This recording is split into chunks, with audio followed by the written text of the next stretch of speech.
வேதாகம தீர்க்க தரிசனத்தை ஆராய்கிற போது தேசங்களை பற்றிய செய்திகளை நாம் அறிந்திருக்க வேண்டும். இந்த வாரத்தில் இதன் முதற் பகுதியை நாம் பார்க்க இருக்கிறோம். எருசலேமை கர்த்தருடைய சிங்காசனமாக்கி எருசலேமில் விளங்கிய கர்த்தருடைய நாமத்தின் நிமித்தம் சகல ஜாதிகளையும் தன்னிடமாக சேர்க்க விரும்பின அன்புள்ள தேவனே, இந்த நாளில் வேதாகமத்தை நாங்கள் ஆராயும் போது இந்த உலகத்தில் பிறந்த ஒவ்வொரு மனிதனையும் நீர் நேசிக்கிறீர், எந்த தேசமும் அவருக்கு பிரியமானது அல்ல என்பதை நாங்கள் புரிந்து கொள்வதற்கு எங்கள் கண்களை திறந்தரல வேண்டுமாய் எங்கள் அருமைநாதர் இயேசு நாமத்தில் வேண்டுகிறோம் பரமபிதாவே, ஆமென்.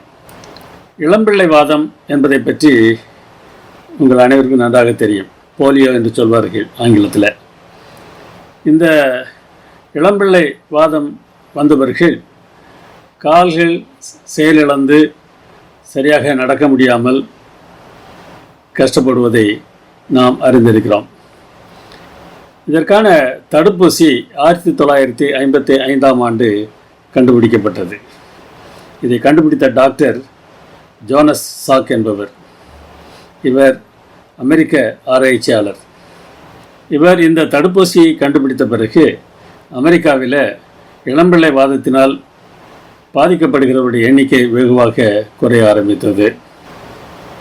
அந்த சமயத்தில் இவரிடத்தில் ஒருவர், நீங்கள் ஏன் இதற்கு காப்புரிமை வாங்கவில்லை என்று கேட்டார்.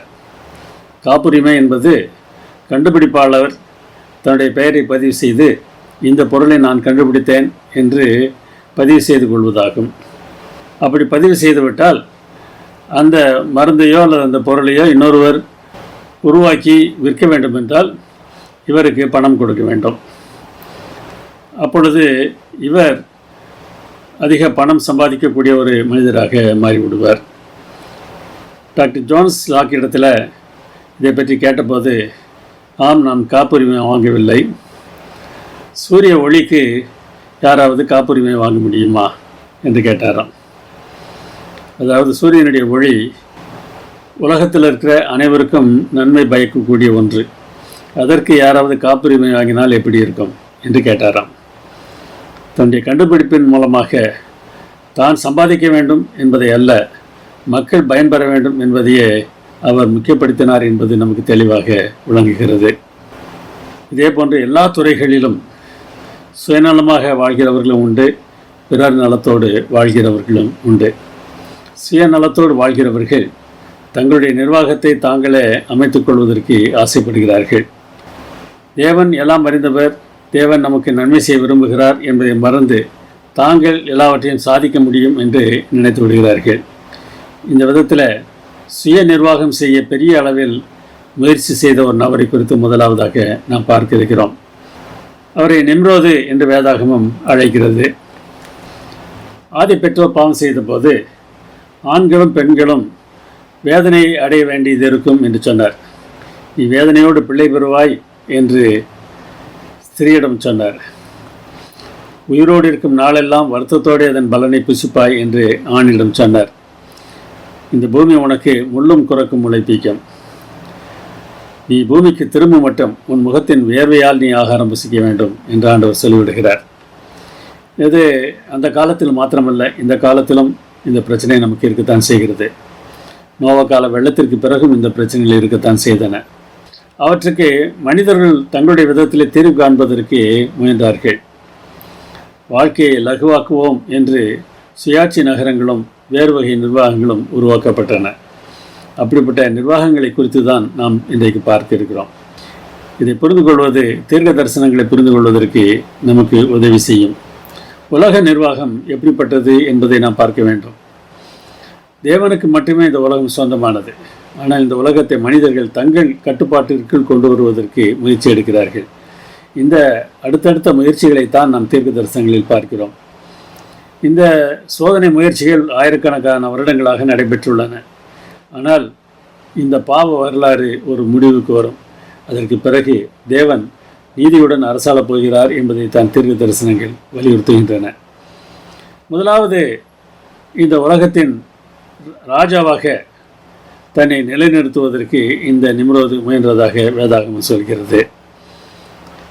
நோவாவுடைய குமாரனாகிய காமுடைய குமாரன் கூஷ் இந்த கூஷுடைய வம்சத்தில் நிம்ரோது பிறக்கிறான். இவனை பற்றி வேதாகம் சொல்கிறது, இவன் பூமியில் பராக்கிரமசாலி ஆனான். தன்னுடைய உடல் பலத்தினாலே மற்றவர்களை பயமுறுத்தி அடக்கக்கூடியவனாக அவன் மாறினான். இவன் கர்த்தருக்கு முன்பாக பலத்த வேட்டைக்காரனாக இருந்தான் என்றும் சொல்லப்பட்டிருக்கிறது. ஆண்டவர் விவசாயத்தை தான் மனிதர்களுக்கு செய்கிற வேலையாக கொடுத்தார்.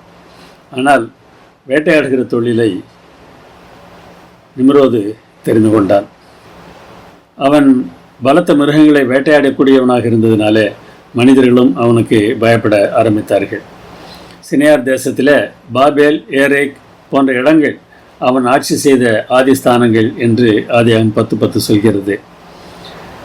பாபேலை கட்டுவதற்கான முயற்சியில் நிம்ரோதுடைய குணம் நமக்கு வெளிப்படுகிறது. நமக்கு பேர் உண்டாக ஒரு கோபுரத்தை கட்டுவோம் என்று கட்டுகிறார்கள். மனிதர்கள் என்ன நினைத்தார்களாம், தங்களுடைய பலத்தினாலே இதை நாங்கள் செய்து முடிக்கும்போது இதை யாரும் தடுக்க முடியாது என்று நினைக்கிறார்கள். ஆனால் தேவன் குறுக்கிட்டு தடுக்கிறார். பல தேசங்களாக அந்த மக்கள் பெறுகிறார்கள். ஆனாலும் நோவாவுக்கு பிறகு இருந்த மக்களை ஒரு குடையின் கீழ் ஆட்சி செய்தவன் என்கிற பெயர் நிம்ரோதுக்கு உரியதாக இருக்கிறது. அவனுடைய முக்கியமான தன்மை தனக்கு பேர் உண்டாக வேண்டும் என்பதாகும். இன்றைக்கு நாம் யாராக இருந்தாலும் சரி, மற்றவருடைய நன்மைக்காக நாம் உழைக்காமல் நமக்கு பேர் உண்டாவதற்காக நாம் உழைக்கிறோம் என்றால் நாம் நிம்ரோதுவின் வம்சத்தைச் சேர்ந்தவர்களாக இருக்கிறோம். இளம்பிள்ளை வாதத்திற்கு தடுப்பூசி கண்டுபிடித்த மருத்துவர் இது மக்களுடைய நன்மைக்கானது, இது என்னுடைய சுயநலத்துக்காக நான் பயன்படுத்த மாட்டேன் என்று சொன்னது போல ஆட்சி செய்கிறவர்கள் மற்றவருடைய நன்மைக்காக ஆட்சி செய்கிறேன் என்று ஆட்சி செய்தால் எவ்வளவு நன்றாக இருக்கும். தேவன் அதைத்தான் ஆட்சி செய்கிற ஒவ்வொரு இடத்திலும் விரும்புகிறார். அந்த ஆட்சி மிக சிறியதாக கூட இருக்கலாம். ஒரு குடும்பத்தில் குடும்ப தலைவன் அந்த குடும்பத்தை ஆட்சி செய்கிறான். அவன் ஆட்சி செய்கிற விதம் எப்படிப்பட்டதாக இருக்கிறது என்பது அவனுடைய தன்மை எப்படிப்பட்டது என்பதை நமக்கு காட்டுகிறது. பாபேலை மாத்திரமல்ல, ஏரேக் என்கிற நகரத்தையும் நிம்ரோது ஆட்சி செய்ததாக வேதாகமம் நமக்கு சொல்கிறது. ஹார்மஸ்ட் ரசம் என்கிற அசிரிய ஆராய்ச்சியாளர் அசிரியாவில் அகழ்வாராய்ச்சி செய்தபோது பல மண் ஏடுகளை கண்டுபிடிக்கிறார்.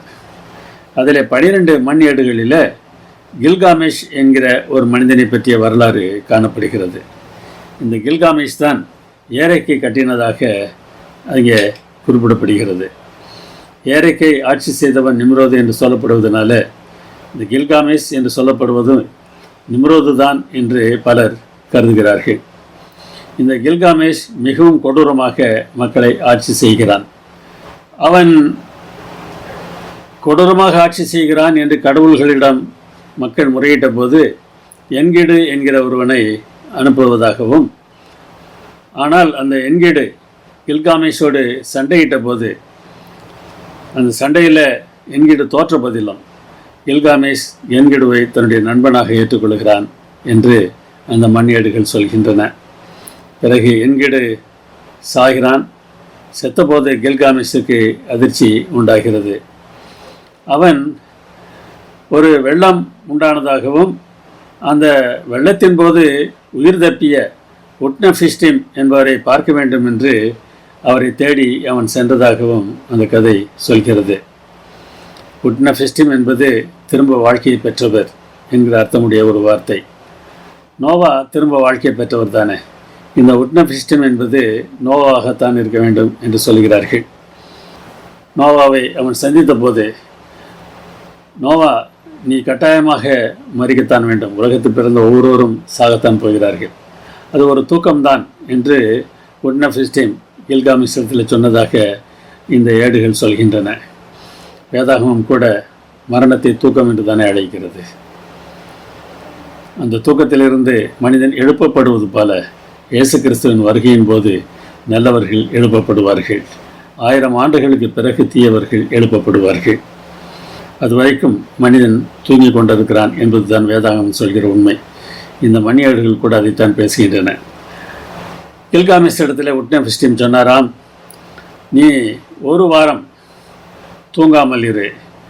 அப்படி தூங்காமல் இருந்தால் சாகாமல் இருப்பதற்கான ரகசியத்தை நீ கண்டுகொள்ள முடியும் என்று சொன்னாராம். ஆனால் கில்காமேஷ் 6 நாட்கள் தூங்கிவிடுகிறான். அதற்கு பிறகு அவன் வேதனையோடு கூட திரும்பியதாகவும் தன்னுடைய வாழ்நாள் முடியக்கூடியது என்கிற உணர்வோடு கூட அவன் திரும்பியதாகவும் இந்த மண்ணேடுகள் சொல்கின்றன. அது கில்காமேஷோ நிம்ரோதுவோ யாராக இருந்தாலும் தேவனுக்கு எதிராக பாவ கலகம் செய்யும்போது அதன் விளைவு மிகவும் மோசமானதாகத்தான் இருக்கிறது. அந்த விளைவு நயவஞ்சகமான விளைவாகவும் இருக்கிறது. நாம் நல்லது செய்கிறோம் என்று நினைத்து கொண்டு நமக்கும் மற்றவர்களுக்கும் தீயவற்றை செய்து விடுகிறோம். இந்த மனித தன்மையிலிருந்து நம்மை நாம் பாதுகாக்க வேண்டும். எப்படி பாதுகாத்து கொள்ளலாம்? கில்காமேஷ் செய்தது போல, அல்லது கில்காமேஷ் சுட்டிக்காட்டுகிற நிம்ரோது செய்தது போல நாம் இல்லாமல் இருக்க வேண்டும் என்றால் நாம் என்ன செய்ய வேண்டும்? நீதிமொழிகள் 3ஆம் அதிகாரம் சொல்வதை பாருங்கள். உன் சுய புத்தியின் மேல் சாயாமல் உன் முழு இருதயத்தோடும் கர்த்தரில் நம்பிக்கையாயிரு, நீ உன்னை ஞானி என்று எண்ணாதே. இன்றைக்கு அநேக சூழ்நிலைகளில் நம்முடைய பிரச்சனை இதுவாகத்தான் இருக்கிறது. நம்முடைய வீட்டை நிர்வாகம் பண்ணும்போது கூட நமக்கு எல்லாம் தெரியும் என்று தான் நாம் செயல்படுகிறோம். நம்மை ஞானி என்று நாம் நினைத்துக் கொள்கிறோம். நான் நினைப்பது தான் சரியானது என்று நாம் நினைக்கிறோம். அப்படி நம்முடைய சுய புத்தியை நாம் சாயாமல் கர்த்தர் மேல் நாம் நம்பிக்கையாக இருக்க வேண்டும். உன் வழிகளிலெல்லாம் அவரை நினைத்துக்கொள், அப்பொழுது அவர் உன் பாதைகளை செவ்வாய்ப்படுத்துவார் என்றும் ஞானி சொல்கிறார். எனவே நம்முடைய ஞானத்தை நாம் நம்பாமல் தேவனை நம்பினோம் என்றால் நாம் நிச்சயமாக இந்த உலகத்தில் மகிழ்ச்சியான வாழ்க்கையை வாழலாம். தேவன் நமக்கு அப்படிப்பட்ட ஒரு வாழ்க்கையை தருவதற்கே ஆசைப்படுகிறார். இங்கே சொல்வோமா, தேவன் நல்லவர். எல்லா காலங்களிலும் எல்லா சூழ்நிலைகளிலும் என்ன நேரிட்டாலும் தேவன் நல்லவர். நான் அதுக்கு சாட்சி. தேவனை நம்புதல் எவ்வாறு பலன் தருகிறது என்பதை ஆபிரகாமுடைய வாழ்க்கையிலே நாம் பார்க்க முடிகிறது. ஆபிரகாமை தேவன் அழைக்கிறார். அதற்கு முன்னராக ஆதியாகமம் 10ஆம் அதிகாரத்தில் தேசங்களுடைய பிறப்பை பற்றி ஆண்டவர் சொல்வதை நாம் லேசாக பார்த்து கொள்ள வேண்டும். 70 தேசங்கள் உருவானதாக ஆதியாகமம் 10ஆம் அதிகாரம் சொல்கிறது. நோவாவுடைய பிள்ளைகள், அவருடைய பிள்ளைகள், அவருடைய பிள்ளைகள் என்று அவர்கள் பிரிகிறார்கள். 70 தேசங்களாக பிரிந்தார்கள். அந்த 70 தேசங்களையும் தேவன் நேசிக்கத்தான் செய்தார் என்பதை வேதாகமத்தில் நாம் பார்க்க முடிகிறது. கூடார பண்டிகையின் போது 8 நாட்கள் அவர்கள் அந்த பண்டிகையை கொண்டாடுவார்கள். அந்த சமயத்தில் 70 காளைகளை பலியிட்டதாக என்னாகமம் 29ஆம் அதிகாரம் சொல்கிறது. ஒரு தேசத்திற்கு ஒரு காளை வீதம் 70 காளைகள் என்று நாம் எடுத்துக்கொள்ளலாம். இஸ்ரவேல் தேசத்தில் 70 மூப்பர்கள் நியமிக்கப்பட்டார்கள். இயேசுவும் கூட 70 சீடர்களை ஊழியத்திற்கு அனுப்பினார். இந்த 70 என்கிற எண் இந்த தேசம் முழுவதையும் சுட்டி காட்டுகிற ஒரு எண்ணாக இருக்கிறது. தேவன் எல்லா தேசங்களையும் நேசிக்கிறார். எல்லா காலங்களிலும் எல்லா தேசங்களையும் தேவன் நேசித்திருக்கிறார் என்பதுதான் உண்மை. அவரை அறிந்திருந்தாலும் அவரை முழுவதுமாக அறியாமல் இருந்தாலும் தேவன் என்னவோ எல்லோரையும் நேசிக்கத்தான் செய்கிறார். எல்லோருடைய உள்ளத்திலும் பேசுகிறார் என்றுதான் வேதாகமம் சொல்கிறது. தேவன் எல்லோரையும் நேசிக்கிறார் என்பதை வெளிப்படுத்தல் 14:6 சொல்வதை நாம் பார்க்க முடிகிறது. 3 தூதர்கள் 3 செய்திகளை அறிவித்ததாக வெளிப்படுத்தல் 14 சொல்கிறது. அதிலே முதலாவது தூதன் எல்லா ஜாதிகளுக்கும், எல்லா கோத்திரங்களுக்கும், எல்லா பாஷைக்காரருக்கும், எல்லா ஜனக்கூட்டத்தாருக்கும் நித்திய சுவிசேஷத்தை அறிவித்தான் என்று சொல்லுகிறது. எல்லோருக்கும் சுவிசேஷம் சொல்லப்பட வேண்டும் என்பதுதான் தேவனுடைய சித்தம். ஆபிரகாமை கூட தேவன் அதற்காகத்தான் அழைத்தார். அநேக சமயங்களிலே ஆபிரகாமை ரட்சிப்புக்காக அழைத்தார் என்று நாம் நினைத்து விடுகிறோம். ஆனால் உண்மையான நோக்கம் என்ன என்பதை ஆதியாகமம் 12:3 பார்க்கிறோம். பூமியில் உள்ள வம்சங்கள் எல்லாம் உனக்குள் ஆசீர்வதிக்கப்படும் என்றார். எல்லா தேசங்களையும் ஆபிரகாமுக்குள்ள தேவன் ஆசீர்வதிக்க வேண்டும் என்று தான் ஆசைப்பட்டார். இந்த வார்த்தை கிறிஸ்துவில் தான் நிறைவேறுகிறது என்று சில சமயங்களில் நாம் சொல்லிவிடுகிறோம். இல்லை இல்லை, எல்லா காலங்களிலும் இந்த வேலை தேவனுடைய பிள்ளைகளுக்கு கொடுக்கப்பட்டிருக்கிறது. ஆபிரகாமை ஊழியத்திற்காக அழைத்தாரே என்று ரட்சிப்புக்காக என்கிற எண்ணம் நம்முடைய உள்ளத்திலே இருந்து போக வேண்டும்.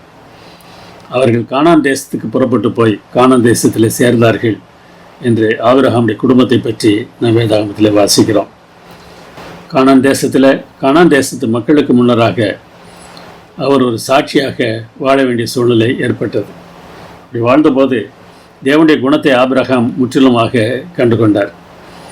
ஒருமுறை சோதோம் கொமோரா சேர்ந்த 5 பட்டணங்களையோடு 4 ராஜாக்கள் வந்து சண்டையிட்டு அந்த பட்டணங்களில் இருக்கிறவர்களை சிறைப்பிடித்து சென்றார்கள். அப்போது லோத்துவையும் அவர்கள் சிறைப்பிடித்து சென்று விடுகிறார்கள். அவர்களிடத்திலிருந்து எல்லா ஜனங்களையும் பொருளையும் ஆபிரகாம் சென்று சண்டையிட்டு மீட்டு வருகிறார். அப்பொழுது சோதோம் ராஜா ஆபிரகாமிடத்தில் சொன்னார், இந்த பொருளையெல்லாம் நீ எடுத்துக்கொள், மனிதர்களை மாத்திரம் என்னோடு அனுப்பு என்று சொல்கிறான். அப்பொழுது ஆபிரகாம் சொல்கிறார், பாருங்கள், ஆபிரகாமை ஐஸ்வர்யவனாக்கினேன் என்று நீ சொல்லக்கூடாது, அதனால் உமக்கு உண்டான எதையும் நான் தொடமாட்டேன் என்று சொல்லிவிட்டு அவர் சொல்லுகிறார், வானத்தையும் பூமியையும் உடையவராகிய உன்னதமான தேவனாகிய கர்த்தருக்கு நேராக என் கையை உயர்த்துகிறேன் என்று சொல்கிறார். உன்னதமான தேவன் எல் எலியன் என்று சொல்கிறார். தேவன் உன்னதமானவர், அவருக்கு தெரியாது எதுவும் இல்லை, அவர் மிகவும் மேலானவர், அவர் எனக்கு தேவையானதை தர முடியும், அவருக்கு வானம் பூமியும் சொந்தம். எப்படிப்பட்ட ஒரு உணர்வை உடையவராக ஆபிரகாம் இருந்திருக்கிறார். நமக்கு அந்த எண்ணம் இருக்கிறதா? இந்த பூமி முழுவதும் அவருக்கு சொந்தம், எனக்கு எது தேவையோ அதை தருவதற்கு அவரால் முடியும் என்கிற நம்பிக்கை எனக்கு இல்லை என்றால் இந்த தேவனை நான் வணங்குகிறேன் என்று எவ்வாறு சொல்வது? தேவனை எல் எலியனாக நாம் அறிந்திருக்க வேண்டும். 99 வயதில் சரீரம் செத்த நிலையில் ஆபிரகாம் இருந்தார்.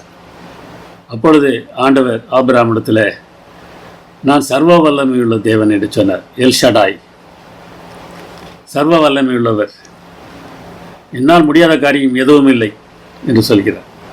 உன்னுடைய சரீரம் செத்து போனாலும் உனக்கு ஒரு குழந்தையை நான் கொடுக்க முடியும் என்று ஆண்டவர் சொல்கிறார். தேவன் சர்வ வல்லமையுள்ளவர் என்பதை அடுத்த ஆண்டிலே ஆபிரகாம் புரிந்து கொள்கிறார். அவருக்கு ஈசாக்கு பிறந்தார். பெலிஸ்திய ராஜாவாகிய அபிமெலேக்கு ஆபிரகாமோடு கூட ஒரு உடன்படிக்கை செய்து கொள்ள வருகிறான். அவன் ராஜா, ஆனால் ராஜா ஆபிரகாமுக்கு பயந்து ஆபிரகாமோடு உடன்படிக்கை செய்து கொள்ள வருகிறான். ஆபிரகாம் அந்த உடன்படிக்கை செய்த பிறகு எல் ஓலம் என்கிற கர்த்தரை வணங்கினான் என்று ஆதியாகமம் 21:33 சொல்கிறது. எல் ஓலம் என்றால் சதா காலமும் உள்ள தேவன். உடன்படிக்கை செய்து கொண்டோம், இந்த உடன்படிக்கையை நான் மறக்கவே மாட்டேன் என்பதாக ஆபிரகாம் தேவனை சதா காலமும் உள்ள தேவன் என்று சொல்கிறார். இந்த வார்த்தைகள் போன்ற அநேக வார்த்தைகள் இருக்கின்றன. தேவன் எப்படிப்பட்டவர் என்பதை ஆபிரகாம் தன்னுடைய வாழ்க்கையிலே கற்றுக்கொள்கிறார். நம்முடைய வாழ்க்கையிலும் இந்த உணர்வு எப்பொழுதும் இருக்க வேண்டும். அவர் எல் ஏலியன், வானம் பூமி அவருக்கு சொந்தம், உன்னதமான தேவன், எனக்கு எது வேண்டுமானாலும் அவரால் தர முடியும். அவர் எல் ஷடாய், அவர் சர்வ வல்லமையுள்ளவர், அவர் செய்ய முடியாத காரியம் எதுவும் இல்லை. அவர் சதா காலமும் உள்ள தேவனாகிய எல் ஓலம், எனவே நான் பயப்பட வேண்டிய அவசியம் இல்லை. அவர் மாறாதவர், சொன்ன சொல்லை நிச்சயமாக நிறைவேற்றுவார். அவர் இறந்து விடுவார், என்னுடைய நிலை என்னாகும் என்று தேவனை குறித்து நான் கவலைப்பட வேண்டிய அவசியம் இல்லவே இல்லை. இந்த ஆபிரகாமை வைத்து தேவன் என்ன செய்வதற்கு திட்டமிட்டிருந்தார் என்று வேதாகம் சொல்கிறது தெரியுமா? ஆபிரகாமின் சந்ததி ஒரு தேசமாக மாற வேண்டும். அந்த தேசத்தில் இருக்கிறவர்கள் தேவனுடைய கட்டளைகளின்படி நடக்க வேண்டும். அந்த கட்டளைகள் தான் அவர்களுக்கு ஞானமானது, விவேகமானது. எல்லாரும் இந்த கட்டளைகளை கேட்கும்போது இந்த தேசம்தான் ஞானமுள்ள தேசம் என்று சொல்வார்களாம். அவர் சொல்கிறார், நம்முடைய தேவனாகிய கர்த்தரை நாம் தொழுது கொள்கிற போதெல்லாம், அதாவது பணிகிற போதெல்லாம், அவர் நமக்கு சமீபமாய் இருக்கிறது போல தேவனை இவ்வளவு சமீபமாய் பெற்றிருக்க வேறு பெரிய ஜாதி எது என்று கேட்கிறார். பணிதல் என்பது தம்மை தாழ்மைப்படுத்துதலாகும். நான் ஒன்றுமில்லை ஆண்டவரே, நீர் சர்வ வல்லவர், உம்மாலே முடியாதது எதுவும் இல்லை என்று அவர் முன்னராக பணிதல் தான் அவரை தொழுது கொள்ளுதலாகும். எனக்கு எல்லாம் தெரியும் என்கிற நிலையில் தேவனை நாம் தொழுது கொள்ள முடியாது. தொழுகை என்பதே நான் ஒன்றுமில்லை என்று தேவனிடத்தில் ஒத்துக்கொள்வது தான். இந்த சத்தியங்களையெல்லாம் நாம் அறிந்திருந்தால் மாத்திரம் போதாது, அவற்றுக்கு கீழ்ப்படியவும் வேண்டும். நாம் என்ன செய்கிறோம் என்பதை யோசித்து பாருங்கள். எங்களுக்கு அதிகம் தெரியும் என்கிற பெருமையில் தேவனுடைய வார்த்தைகளை அசட்டை செய்து அதற்கு கீழ்ப்படியாதவர்களாக நாம் இருக்கிறோம் என்றால் நம்மை மாற்றிக்கொள்ள வேண்டியது அவசியமாக இருக்கிறது. அவ்வளவும் தெரிந்திருந்தும் கர்த்தருடைய கட்டளைகளை நாம் மீற வேண்டும் என்று நாம் விரும்பினால் தேவன் அனுமதிப்பாரா? நிச்சயம் அனுமதிப்பார் என்றுதான் வேதாகம் சொல்கிறது. நீங்கள் கேட்டது உங்களுக்கு கொடுக்கப்பட்டது என்று சாமுவேல் தீர்க்கதரிசி இஸ்ரவேல் ஜனங்களிடத்தில் சொன்னார். இவர்கள் என்ன கேட்டார்கள்? இஸ்ரவேல் தேசத்தை நிர்வாகம் பண்ணுவதற்கு தேவன் ஒரு திட்டம் வைத்திருந்தார். ஆசாரியர்கள், நியாயாதிபதிகள், தீர்க்கதரிசிகள் மூலமாக அந்த தேசத்தை நிர்வாகம் பண்ண வேண்டும் என்று ஆண்டவர் ஆசைப்பட்டார். நியாயாதிபதிகளை ஏற்படுத்துங்கள், அவர்கள் நியாய தீர்ப்பு செய்ய வேண்டும் என்று சொன்னார். உங்களுக்கு ஒரு பிரச்சனை என்றால் லேவியரான ஆசாரிய இடத்தில் நீங்கள் விசாரிக்க வேண்டும், நியாயம் என்னதென்று அவர்கள் உனக்கு அறிவிப்பார்கள் என்றும் சொன்னார். எனவே நியமிக்கப்பட்ட நியாயாதிபதிகள் மூலமாகவும் லேவியரான ஆசாரியர்கள் மூலமாகவும் மக்களை நிர்வாகம் செய்ய வேண்டும் என்று தேவன் திட்டமிட்டார். இவர்கள் தவிர தேவனே நேரடியாக தேர்ந்தெடுக்கிற தீர்க்கதரிசிகள் மூலமாகவும் தேவன் தேசத்தை நிர்வாகம் பண்ணுவதற்கு திட்டமிட்டார். தீர்க்கதரிசிகள் மூலமாக தம்முடைய ரகசியத்தை தேவன் வெளிப்படுத்துவார் என்று வேதாகமம் சொல்கிறது. ஆனால் ஒரு சமயத்தில் சாமுவேல் இடத்துல மக்கள் இது வேண்டாம் என்று சொல்கிறார்கள். ஏன் அப்படி சொன்னார்கள் தெரியுமா? அதற்கு காரணம் இருக்கிறது. சாமுவேலுக்கு வயதாகிவிட்டது. அவருடைய குமாரர்கள் அவர் சொல்படி கேட்பது இல்லை, அவருடைய வழிகள் நடக்கிறது இல்லை. அதனால் எங்களுக்கு ஒரு ராஜாவை நீர் ஏற்படுத்திவிடும், எல்லா தேசங்களிலும் இருப்பது போல எங்களுக்கும் ஒரு ராஜா வேண்டும் என்று அவர்கள் சொல்கிறார்கள். சாமுவேல் மிகவும் வருந்துகிறார். அப்பொழுது ஆண்டவர் சாமுவேலத்தில் சொல்கிறார், அவர்கள் சொல்கிற காரியத்தெல்லாம் கேள், அவர்கள் உன்னை தள்ளவில்லை, நான் அவர்களை ஆளாதபடிக்கு என்னைத்தான் தள்ளினார்கள் என்று சொல்கிறார். சாமுவேல் கூட தான் வேண்டாம் என்று அவர் ஒதுக்குவதாக நினைத்து விட்டார். தேவன் சொல்கிறார், அவர்கள் உன்னை தள்ளவில்லை, என்னைத்தான் தள்ளிவிட்டார்கள். எகிப்திலிருந்து வரும்போதே இப்படி தான் அவர்கள் நடந்தார்கள். இங்கே வந்த பிறகு என்னை விட்டு வேறே தேவர்களை அவர்கள் சேவித்தார்கள். மறுபடியும் அப்படித்தான் அவர்கள் நடப்பார்கள், உனக்கும் அதைத்தான் அவர்கள் செய்கிறார்கள் என்று ஆண்டவர் வருத்தத்தோடு கூட சாமுவேல் இடத்தில் சொல்கிறார்.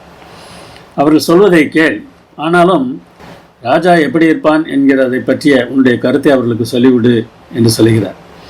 அப்படியே ராஜா வந்தால் அவருடைய ஆட்சி கொடுமையானதாக இருக்கும் என்றெல்லாம் விளக்கமாக சாமுவேல் தீர்க்கதரிசி ஜனங்களிடத்தில் சொல்கிறார். இப்படி ராஜாவை கேட்பார்கள் என்பது தேவனுக்கு ஏற்கனவே தெரிந்திருந்ததினாலே மோசையின் மூலமாகவே ராஜாவை கேட்டால் அந்த ராஜா எப்படிப்பட்டவராக இருக்க வேண்டும் என்பதை குறித்து உபாகமத்திலே ஆண்டவர் ஏற்கனவே சொல்லியிருக்கிறார். லேவியர் செய்வது போல நியாயப்பிரமாண புத்தகத்தை அவர்கள் தங்கள் கையில் வைத்து அதை படித்து அதன்படி அவர்கள் செயல்பட வேண்டும் என்று சொன்னார். ஆனால் ராஜாக்கள் அப்படி செய்யவில்லை. அதனால்தான் ஆண்டவர் சாமுவேல் மூலமாக சொன்னார், நீங்கள் தெரிந்து கொண்ட உங்கள் ராஜாவின் நிமித்தம் ஒரு நாளிலே நீங்கள் முறையிடுவீர்கள், ஆனால் கர்த்தர் நாளிலே உங்களுக்கு செவி கொடுக்க மாட்டார் என்று சொல்கிறார். மனிதர்கள் தம்முடைய சுயாதீனத்தின்படி தேர்ந்தெடுக்கிற ஒன்றை அவர்கள் அனுபவித்து தான் ஆக வேண்டும். அந்த அனுபவத்தை தான் இஸ்ரவேல் தேசத்தின் வரலாற்றிலே நாம் பார்க்கிறோம்.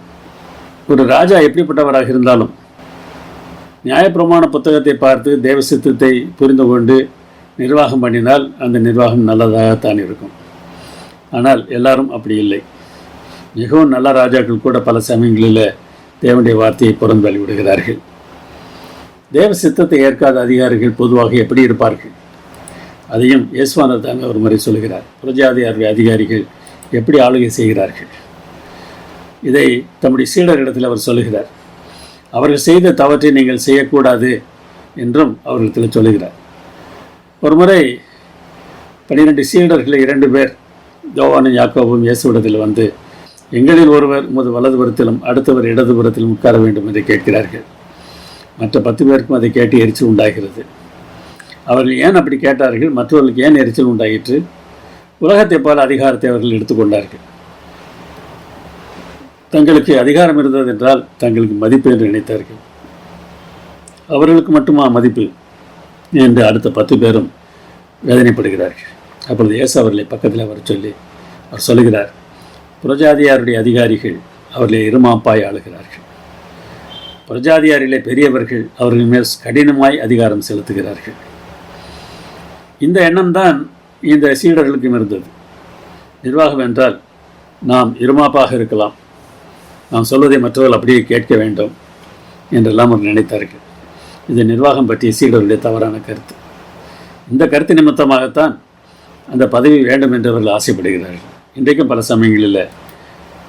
ஒரு மூப்பராக இருக்க வேண்டும் என்று ஆசைப்படுகிறவர் கூட இப்படிப்பட்ட ஆசையை உடையவராகத்தான் இருக்கிறார்.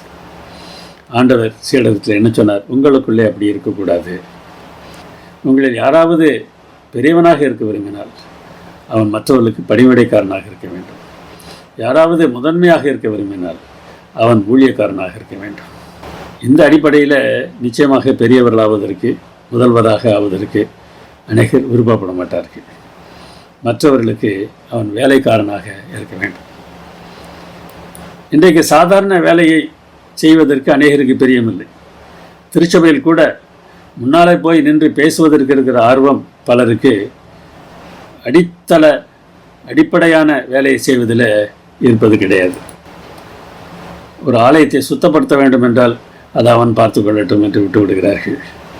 ஆனால் அதிகாரம் செலுத்துவதற்கு ஒரு மூப்பராக அல்லது பொருளாளராக இருக்க வேண்டும் என்று ஆசைப்படுகிறார்கள். இது கிறிஸ்தவ தன்மை இல்லை. நாம் எப்படி இருக்கிறோம் என்பதை யோசித்து பாருங்கள். இயேசுவானவரே எப்படி வந்தார் என்பதை இயேசுவே சொல்லுகிறார். நான் ஊழியம் பெற்றுக்கொள்வதற்காக வரவில்லை, ஊழியம் செய்வதற்காக வந்தேன். அப்படி நான் ஊழியம் செய்யும்போது, அதாவது வேலைக்காரனாக பணி செய்யும்போது, அநேகரை மீட்பதற்காக என் உயிரை கொடுப்பதற்கும் நான் வந்தேன் என்று சொல்கிறார். இவர்கள்தான் கிறிஸ்தவ சபையின் ஊழியக்காரர்கள். மற்றவர்களை வேலை வாங்குவதல்ல, மற்றவர்களுக்காக வேலை செய்வது தான் கிறிஸ்தவனுடைய தன்மையாக இருக்க வேண்டும். ஆனால் கிறிஸ்தவ மார்க்கத்தில் இந்த தன்மை முற்றிலுமாக போய்விட்டது. வேலைக்காரன் என்கிற எண்ணம் போய் தான் பெரிய அதிகாரி என்கிற எண்ணம் வந்துவிட்டது. அதிகாரியே வேலைக்காரன் தான் என்று தான் வேதாகமம் சொல்கிறது, இயேசு சொல்கிறார். ஆரம்பத்தில் ரோம தேசத்தாலே கிறிஸ்தவர்கள் உபத்திரவப்படுத்தப்பட்டார்கள். அப்பொழுதெல்லாம் மேன்மையை தேடுகிறவர்கள் கிறிஸ்தவ சபையிலே சேரவில்லை. அவரெல்லாம் கிறிஸ்தவ சபையை விட்டு ஓடிவிட்டார்கள். ஆனால் கான்ஸ்டன்டைன் ராஜா தன்னை கிறிஸ்தவன் என்று அழைத்த பிறகு உபத்திரவத்திற்கு முடிவு வந்துவிட்டது. இனி கிறிஸ்தவர்களாக இருப்பது ராஜாவுக்கு நெருக்கமாக இருப்பது என்று நினைத்த மாத்திரத்தில் சாத்தானுடைய மக்கள் நிறைய பேர் திருச்சபைக்குள்ளாக வந்துவிட்டார்கள். 4ஆம் நூற்றாண்டில் கிறிஸ்தவர் மத்தியிலே பெரிய சச்சரவுகள் எழும்பின. பல கருத்து போராட்டங்கள் நிகழ்ந்தன. அவற்றை தங்களால் தீர்க்க முடியாத போது அவர்கள் அரசனுடைய உதவியை நாடினார்கள். இப்படி அரசனுடைய உதவியை நாடிய போது அரசன் இருக்கிற தலைநகராகிய ரோமில் இருந்த பேராயருடைய முக்கியத்துவமும் அதிகரித்தது. நாட்கள் செல்ல செல்ல அந்த ரோம பேராயர் சொல்வதை மற்றவர்கள் கேட்க வேண்டும் என்று அவர்கள் வற்புறுத்த ஆரம்பித்தார்கள். எனவே சேவை என்கிற கிறிஸ்தவ ஊழியம் அதிகாரம் செலுத்துவது என்று ஆகிவிட்டது. இஸ்ரவேல் தேசத்திலும் அப்படித்தான் நடந்தது, கிறிஸ்தவ சபையிலும் அப்படித்தான் நடந்தது. நம்முடைய சபைகளிலும் கூட அப்படி நடப்பதற்கு வாய்ப்பு இருக்கத்தான் செய்கிறது. இந்த வரலாறுகள் எல்லாம் திருஷ்டாந்தங்களாக அவர்களுக்கு சம்பவித்ததாக பவுல் எழுதுகிறார். உலகத்தின் முடிவு காலத்தில் உள்ள நமக்கு எச்சரிப்பு உண்டாகும்படி எழுதப்பட்டு இருக்கிறது. ஆம், அவர்கள் இப்படி தவறு செய்தார்கள், இவர்கள் இப்படி தவறு செய்தார்கள் என்று பேசிக்கொண்டிருப்பதில் அர்த்தமில்லை. அதே தவற்றை நான் செய்கிறேனா, நான் செய்யக்கூடாது என்பதை நான் கற்றுக்கொள்வதற்கான பாடங்கள் தான் அவைகளை தவிர அவர்களை குறை சொல்வதற்காக இந்த சம்பவங்கள் நடக்கவில்லை. எனவே திருச்சபையாக தங்களுடைய நிர்வாக முறையை அவர்கள் மாற்றி உலகம் நிர்வகிப்பது போல திருச்சபையை நிர்வகிப்பதற்கு திருச்சபை மக்கள் முயற்சி செய்கிறார்கள், இனியும் செய்வார்கள். ஆனால் இந்த பிரஜாதியாருடைய நிர்வாக முறை தனி மனிதனுடைய வாழ்வில் இல்லாமல் இருக்கலாம் அல்லவா? ஒரு நிறுவனத்தில் நிர்வாக முறையை முழுவதுமாக மாற்றுவது என்பது எளிதானது அல்ல.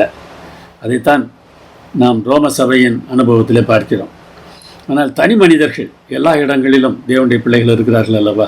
அவர்களை மாற்றுவதற்கு தேவன் முயற்சி எடுக்கத்தான் செய்கிறார்.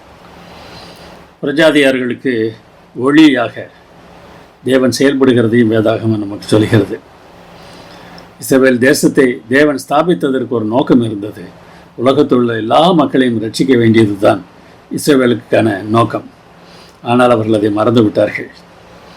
இஸ்ரவேல் தேசத்தார் நீதியான நடத்தையை பார்த்து சுற்றிலும் இருக்கிற மக்கள், தேசங்கள் தங்கள் பாவத்தை உணர்ந்து இஸ்ரவேல் தேசத்திலே வந்து நீங்கள் வணங்குவது போல நாங்களும் வணங்குவோம் என்று சொல்ல வேண்டியிருந்தது. ஆனால் அதை அவர்கள் செய்யவில்லை. இன்று நம்மை பார்த்து உலகம் எதை கற்றுக்கொள்கிறது என்கிற கேள்வி கேட்டு பாருங்கள். ஏசாயா தீர்க்கதரிசி மூலமாக ஏசாயா 2ஆம் அதிகாரத்தில் ஒரு முக்கியமான கருத்து முன்வைக்கப்படுகிறது. யூதாவையும் எருசலேமையும் குறித்து ஆண்டவர் பேசுகிறார். கடைசி நாட்களிலே கர்த்தருடைய ஆலயம் உயரமான இடத்துல உயர்த்தப்படும். எல்லா ஜாதிகளும் அதற்கு ஓடி வருவார்கள். ஏன் ஓடி வருவார்களாம்? அவர் சொல்வார்களாம், நாம் கர்த்தருடைய பர்வத்துக்கு போவோம், யாக்கோபுடைய தேவனுடைய ஆலயத்திற்கு போவோம், வாருங்கள், அவர் தமது வழிகளை நமக்கு போதிப்பார், நாம் அவர் பாதைகளில் நடப்போம் என்பார்கள். ஏனெனில் சியோனிலிருந்து வேதமும் எருசலேமிலிருந்து கர்த்தரின் வசனமும் வெளிப்படும். எதற்காக தேவனுடைய ஆலயத்திற்கு ஓடி வருவார்களாம்? அவர் தமது வழிகளை நமக்கு போதிப்பார். அவருடைய வழிகள் தான் சிறந்த வழிகள். அந்த வழிகளின்படி நாமும் நடப்போம் என்று மற்ற தேசத்தார் ஓடி வர வேண்டும். இதுதான் இஸ்ரவேல் தேசத்திற்காக ஆண்டவர் வைத்திருந்த நோக்கம் அல்லது திட்டம். அப்படி என்ன நடக்குமாம்? அப்படி வந்த மக்கள் மத்தியில் ஆண்டவர் பேசுவார், நியாயம் தீர்ப்பார், மக்களை கடிந்து கொள்வார். அப்பொழுது அவர்கள் என்ன செய்வார்களாம்? தங்கள் பட்டயங்களை மண்வெட்டிகளாக அடிப்பார்கள், தங்கள் ஈட்டிகளை அறிவாள்களாக அடிப்பார்கள். பட்டயம் கொலை கருவி, மண்வெட்டி ஆக்கும் கருவி, விவசாயத்திற்கான கருவி. ஈட்டி கொலை கருவி, அறிவாள் விவசாயத்தின் கருவி.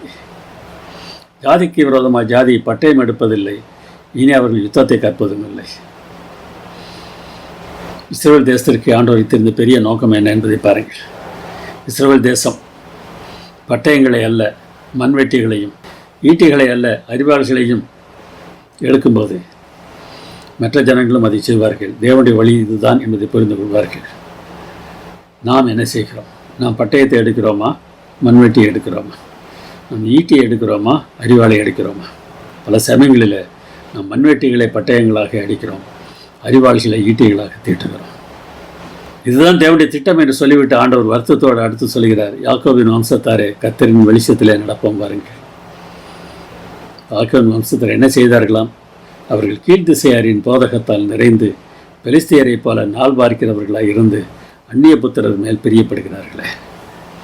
இன்றைக்கு அந்நியர்கள் எப்படி நடக்கிறார்களோ அதுபோல நடப்பதற்கு நமக்கு ஆசை இருக்கிறது என்றால் தேவன் சொன்ன வார்த்தை இன்று நமக்கும் கூட உரியது தான். நாம் அனைவரும் ஒற்றுமையாக ஒன்றாக தேவனுடைய ராஜ்யத்தை பற்றி பேச வேண்டியவர்கள்.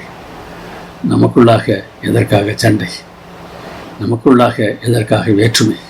உலகத்தரை போல நடப்பதற்கு நாம் ஆசைப்படுவதாலா? ஐயா, அந்நிய புத்திரரின் வழிகளை நாம் பிரியப்படுவதாலா? அந்நிய புத்திரர் நம்முடைய வழிகளை பார்ப்பதற்கு பதிலாக நாம் அவருடைய வழிகளை பார்க்கிறோமா?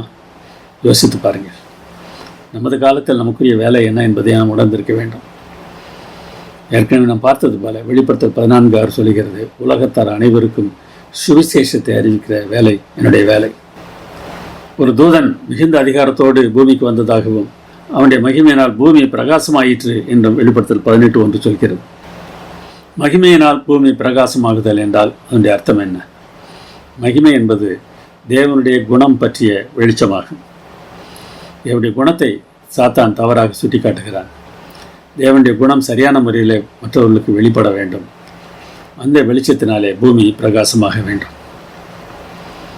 இந்த வசனத்திற்கான அர்த்தத்தை புரிந்து கொள்வதற்கு என்னாகமம் 14ஆம் அதிகாரத்தில் ஆண்டவர் மோசையும் பேசியதை குறித்து நாம் பார்ப்போம். நீ நீடிய சாந்தம் உள்ளவர், மிகுந்த கிருபையுள்ளவர், அக்கிரமத்தை மீறுதலை மன்னிக்கிறவர், குற்றம் உள்ளவர்களை குற்றமற்றவர்களாக நீர் விடமாட்டீர், பிதாக்கள் செய்த அக்கிரமத்தை பிள்ளையிடத்தில் நீர் விசாரிப்பீர் என்றெல்லாம் நீ சொல்லியிருக்கிறீர். ஆண்டவரை, இதன்படி என் ஆண்டவருடைய வல்லமை பெரிதாய் விளங்குவதாக என்று தேவனிடத்திலே மோசே ஜெபிக்கிறார். தொடர்ந்து பேசுகிறார், உமது கிருபையினுடைய மகத்துவத்தின்படியும் எகிப்தை விட்டது முதல் இந்நாள் வரைக்கும் இந்த ஜனங்களுக்கு மன்னித்து வந்ததின்படியையும் இந்த ஜனங்களின் அக்கிரமத்தை மன்னித்தருளும் என்று கேட்கிறார். அவருடைய கிருபையை வெளிப்படுத்தும் ஆண்டவரை அவர்களை மன்னித்து விடும் என்று கேட்கிறார். அப்பொழுது கர்த்தர், உன் வார்த்தையின்படியே மன்னித்தேன் என்று சொல்கிறார். அதற்கு பிறகுதான் பூமியெல்லாம் கர்த்தருடைய மகிமையினால் நிறைந்திருக்கும் என்கிற வார்த்தை வருகிறது. தேவன் மன்னிக்கிறார். அப்பொழுது பூமியெல்லாம் கர்த்தருடைய மகிமையினால் நிறைகிறது. பூமியெல்லாம் கர்த்தருடைய மகிமையின் பிரகாசம் விளங்குகிறது என்றால் தேவனுடைய மன்னிக்கிற குணம் எல்லாருக்கும் வெளிப்படுகிறது. தேவனுடைய குணம் அதைத்தான் நமக்கு சொல்கிறது. திருந்துகிறவர்கள் யாராக இருந்தாலும், அவர்கள் எவ்வளவு மோசமானவர்களாக இருந்தாலும் தேவன் அவர்களை மன்னிப்பதற்கு ஆயத்தமாக இருக்கிறார். திருந்த மாட்டேன் என்று மறுத்து மற்றவர்களுக்கு விரோதமாக செயல்பட்டோம் என்றால் நமக்கு தண்டனை கொடுப்பது நிச்சயம் நிச்சயம் நிச்சயம். சங்கீதக்காரன் ஜெபிக்கிற ஒரு ஜெபத்தை பாருங்கள். அவருடைய மகிமை பொருந்திய நாமத்துக்கு என்றென்றைக்கும் ஸ்தோத்திரம் உண்டாவதாக. பூமி முழுவதும் அவருடைய மகிமையால் நிறைந்திருப்பதாக. பூமி முழுவதும் அவருடைய மகிமையால் நிறைதல் என்றால் என்ன என்பதை நாம் பார்த்தோம். கர்த்தருடைய குணம் வெளிப்படுவதாக. முந்தின வார்த்தையும் அதைத்தான் சொல்லுகிறார். மகிமை பொருந்திய நாமத்துக்கு என்றென்றைக்கும் ஸ்தோத்திரம் உண்டாவதாக. தேவனுடைய குணம் எப்படிப்பட்டது என்பது உலகத்திற்கு வெளிப்பட வேண்டும். அந்த வேலையை செய்வதற்குத்தான் நாம் அழைக்கப்பட்டிருக்கிறோம். மனிதர்கள் எத்தனையோ பேர் அழைக்கப்பட்ட போதிலும் தேவனுடைய குணத்தை முழுவதும் பிரதிபலித்தவர் ஒருவர் மாத்திரமே, அவர் இயேசு கிறிஸ்து. ஏசாயா 49 அதிகாரம் 6 சொல்வதை பாருங்கள். யாக்கோபின் கோத்திரங்களை எழுப்பவும் இஸ்ரவேலில் காக்கப்பட்டவர்களை திருப்பவும் நீர் எனக்கு தாசனாக இருப்பது அற்ப காரியமாயிருக்கிறது. அதாவது இயேசுவானவர் இஸ்ரவேலருக்கு மாத்திரம் வேலை செய்வதற்காக அழைக்கப்பட்டவர் இல்லை. அது அற்பமான காரியம். நீர் பூமியின் கடைசி பரியந்தமும் என்னுடைய ரட்சிப்பாயிருக்கும்படி உம்மை ஜாதிகளுக்கு ஒளியாக வைப்பேன் என்று சொல்கிறார். இஸ்ரவேல் தேசத்திற்கு ஆண்டவர் வைத்த இந்த நோக்கமும் இதுதான். ஒரு தேசத்திற்கு மாத்திரம் ரட்சிப்பு கொடுப்பதற்காக இஸ்ரவேல் தேசத்தை ஆண்டவர் ஏற்படுத்தவில்லை. சகல ஜாதிகளும் ரட்சிக்கப்படுவதற்காக அதை செய்தார். அவர்கள் இதை செய்யவில்லை. அதை முழுவதுமாக செய்தவர் இயேசு மாத்திரமே. இயேசு என்ன செய்வாராம்? கட்டுண்டவர்களை நோக்கி புறப்பட்டு போங்கள் என்றும் இருளில் இருக்கிறவர்களை நோக்கி வெளிப்படுங்கள் என்றும் சொல்வதற்காக, நான் உம்மை காப்பாற்றி உம்மை ஜனங்களுக்கு உடன்படிக்கையாக ஏற்படுத்துவேன் என்று தேவன் சொல்லுகிறார். இயேசுவே உடன்படிக்கையாக இருக்கிறார். எல்லோருக்கும் ரட்சிப்பு கிடைப்பதற்காக. இந்த வேலை செய்வதற்கு தான் நாம் கூட அழைக்கப்பட்டிருக்கிறோம். துவக்க பாபிலோன் ஒரு மனிதன் கட்டுப்பாட்டில் உலகம் இருந்த ஒரு காரியத்தை சுட்டி காட்டுகிறது. நிம்ரோதுவின் கட்டுப்பாட்டில் உலகம் முழுவதும் இருந்தது. அதற்கு பிறகு எகிப்து வருகிறது. மிஸ்ராயிம் என்கிற வார்த்தை ஆதியாகமம் 10 அதிகாரத்தில் நாம் பார்க்கலாம். மிஸ்ராயிம் என்பது எகிப்து. எகிப்து ராஜாக்கள் தங்களை கடவுள் என்று சொல்லிக் கொண்டார்கள். போலி கடவுள் ஆட்சி எகிப்தில் நடந்தது. இந்த போலி கடவுளாட்சி நடத்திய எகிப்தின் கீழ் ஆபிரகாம், ஈசாக்கு, யாக்கோபு, யோசேப்பு முதல் மோசே வரை இருந்த மக்கள் இருந்தார்கள். மோசேயின் காலத்தில் அவர்களுக்கு அங்கிருந்து விடுதலை கிடைத்தது. ஊழியத்தை செய்கிற ஒரு தேசமாக, தனி ஊழிய தேசமாக அதை ஆண்டவர் நிறுவுவதற்கு விரும்பினார். யோசுவா நிர்வகித்தார். நியாயாதிபதிகள் நிர்வகித்தார்கள். ஐக்கிய இஸ்ரவேல் தேசம் உண்டாயிற்று. அதை சவுலும் பிறகு தாவீதும் சாலமோனும் ஆண்டார்கள். அதற்கு பிறகு 2 நாடுகளாக அந்த தேசம் பிரிக்கப்பட்டது. இஸ்ரவேல் என்கிற வடநாடு, யூதா என்கிற தென்னாடு. இந்த 2 தேசங்களிலே வடநாட்டை விட தென்னாடு தேவனோடு நெருக்கமாக இருந்தது போல் தெரிந்தது. அங்கே இருந்த தாவீது, எசேக்கியா, யோசியா என்கிற அரசர்கள் நல்லவர்களாக கருதப்பட்டாலும் அவர்களிடத்திலும் குணக்குறைபாடுகள் இருக்கத்தான் செய்தன. அதனால தான் முதலே சொன்னேன், முழுவதுமாக தேவனுடைய ஊழிய நோக்கத்தை நிறைவேற்றினவர் இயேசு மாத்திரமே. இது போன்ற குறைகள் நம்மிடத்திலும் இருக்கத்தான் செய்கின்றன. நாமும் கூட அந்த நல்ல ராஜாக்களிடத்தில் இருந்த குறைபாடுகளை உடையவர்களாக நாம் இன்றைக்கு இருக்கலாம். ஆனால் அப்படியே நாம் இருக்க வேண்டும் என்ற அவசியம் இல்லை. நாம் திருந்தலாம். தேவனுடைய கற்பனைகளை கை கொள்கிறவர்களாக, இயேசுவின் மேலுள்ள விசுவாசத்தை காத்துக்கொள்கிறவர்களாக, பரிசுத்தவான்களின் பொறுமை உடையவர்களாக நாம் வாழலாம். தேவன் அதை விரும்புகிறார். இயேசு என்னில் வாழ்ந்தார் என்றால் அதை சாதிக்கிறவனாக நான் வாழ முடியும். அவருடைய ராஜ்யம்தான் சிறந்த ராஜ்யம். அவர் நிறுவப்போகிற ராஜ்யத்தை குறித்து நாம் இவ்வாறு வாசிக்கிறோம். சகல ஜனங்களும், ஜாதியாரும், பாஷைக்காரரும் அவரையே சேவிக்கும்படி அவருக்கு கர்த்தத்துவமும் மகிமையும் ராஜரீகமும் கொடுக்கப்பட்டது. அவருடைய ஆளுகை கர்த்தத்துவம், நீங்காத நித்திய ஆளுகை, நித்திய கர்த்தத்துவம். அவருடைய ராஜ்யம் அழியாததாக இருக்கும். ஆனால் ஒன்றை நாம் செய்யலாம். இன்றைக்கே நாம் அவருடைய ராஜ்யத்தின் பிள்ளையாக வாழலாம். இப்பொழுது ஒருவேளை நாம் பாபிலோன் அமைப்பிலே இல்லாமல் இருக்கலாம். ஆனால் நமக்குள்ளே பாபிலோன் இருக்கிறதா? அதிகம் காணப்படுகிறதா? இந்த பிரச்சனையை நாம் எவ்வாறு உணரலாம்? எவ்வாறு நம்மை மாற்றலாம்? யோசித்து பாருங்கள். எனக்கு முக்கியத்துவம் கொடுக்கப்பட வேண்டும் என்கிற எண்ணம் எனக்கு வரும்போதெல்லாம் நான் பாபிலோனுக்குள்ளாக இருக்கிறேன் என்கிற எண்ணம் எனக்கு வர வேண்டும். நான் முக்கியமில்லை ஆண்டவரே, நீர்தான் முக்கியம் என்று சொல்லுகிறவர்களாக நாம் மாற வேண்டும். அப்போதுதான் இதிலிருந்து நான் தப்ப முடியும். என் ஜனங்களே, நீங்கள் அவருடைய பாவங்களுக்கு உடன்படாமலும் அவளுக்கு நேரிடும் வாதைகளில் அகப்படாமலும் இருக்கும்படிக்கு அவளை விட்டு வெளியே வாருங்கள் என்ற அழைப்பை தேவன் கொடுக்கிறார். அவருடைய ஜனங்கள் பாபிலோனில் இருக்கிறார்கள். பாபிலோன் அமைப்பிலும் இருக்கிறார்கள், பாபிலோன் தன்மையிலும் இருக்கிறார்கள். சரியான அமைப்பாக இருக்கலாம், ஆனால் அங்கே பாபிலோனின் தன்மை இருக்கலாம். பாபிலோன் என்கிற அமைப்பாக இருக்கலாம், அங்கே சரியான தன்மையுடைய மக்கள் இருக்கலாம். அதற்கு வாய்ப்பு இருக்கிறது. யாராக இருந்தாலும் ஆங்காங்கே இருக்கிற அவருடைய ஜனங்கள் அந்த பாவங்களுக்கு உடன்படாமல் இருக்கும்படிக்கு பாபிலோன் தன்மையை விட்டு வெளியே வந்தாக வேண்டும். டைட்டானிக் கப்பலை பற்றி நான் அதிகம் பேச வேண்டிய அவசியமில்லை, உங்களுக்கு நன்றாக தெரியும். மூழ்க முடியாத கப்பல் என்று அழைக்கப்பட்ட கப்பல் கடலுக்குள்ளாக மூழ்கி போயிற்று. இந்த கப்பலை அமைக்கிற நிறுவனத்திற்கு தலைமை நிர்வாகியாக இருந்தவர் ஜே. ப்ரூஸ் இஸ்மே என்பவர். இவரை பற்றி என்ன சொல்லப்படுகிறது தெரியுமா? மிகுந்த அகந்தையாக அவர் பேசினார். நாங்கள் உருவாக்கின அந்த கப்பலை யாராலும் மூழ்கடிக்க முடியாது. கப்பல் கேப்டன் இடத்துல வேகமாக செல்லுங்கள், கப்பலுக்கு ஒன்றுமாகாது என்று ஊக்குவித்திருக்கிறார். பலர் கேப்டன் இடத்துல வந்து ஆபத்தான வேகத்தில் கப்பல் செல்கிறது என்று சொன்னபோது இல்லை இல்லை, கப்பலுக்கு ஒன்றும் ஆகாது என்று பேசினவர் தான் இந்த ப்ரூஸ் இஸ்மே. ஏனென்றால் அவருக்கு அந்த கப்பலின் மேலே அப்படிப்பட்ட நம்பிக்கை இருந்தது. ஆனால் கப்பல் விபத்துக்குள்ளாகி மூழ்க ஆரம்பித்த போது கிடைத்த படகில் ஏறி இவர் தப்பி விடுகிறார். போதுமான மீட்பு படகுகள் கப்பலில் இல்லை. காரணம் என்ன? கப்பலுக்கு எந்த ஆபத்து வராது, மீட்பு படகுகள்லாம் தேவையில்லை என்று நினைத்தார் ப்ரூஸ் இஸ்மே. ஆனால் கிடைத்த முதல் படகில் ஏறி தப்பி விடுகிறார். கேவலமான மனிதர். ஆனால் கப்பலை வடிவமைத்த தாமஸ் ஆண்ட்ரூஸ் வித்தியாசமானவர். எல்லோரையும் படகுகளில் ஏற்றினார். எத்தனை பேரை தப்பு வைக்க முடியுமோ அத்தனை பேரை தப்பு வைத்தார். கப்பல் மூழ்கிய போது கப்பலோடு சேர்ந்து அவரும் மூழ்கினார். நாம் யாரை போல இருக்கிறோம்? ப்ரூஸ் இஸ்மே போன்று இருக்கிறோமா? தாமஸ் ஆண்ட்ரூஸை போல இருக்கிறோமா? நம்முடைய குணம் எப்படிப்பட்டதாக இருக்கிறது? பாபிலோனின் குணமா, இஸ்ரவேலின் குணமா? இயேசுவின் தன்மையா, சாத்தானின் தன்மையா? கேட்டு பாருங்கள். ஜெபம் பண்ணுவோம். எங்கள் நல்ல பிதாவே, நாங்கள் எந்த விதத்திலும் மற்றவர்களை விட நாங்கள் முக்கியமானவர்களை நினைத்து மற்றவர்களை கேவலப்படுத்தி எங்களை பெருமைக்குரியவர்களாக எண்ணுகிற எண்ணத்தை விட்டு வெளியே வருவதற்கு எங்களுக்கு உதவி செய்ய மாட்டவரே. நாங்கள் யாராக இருந்தாலும் பாவிகள் தான்.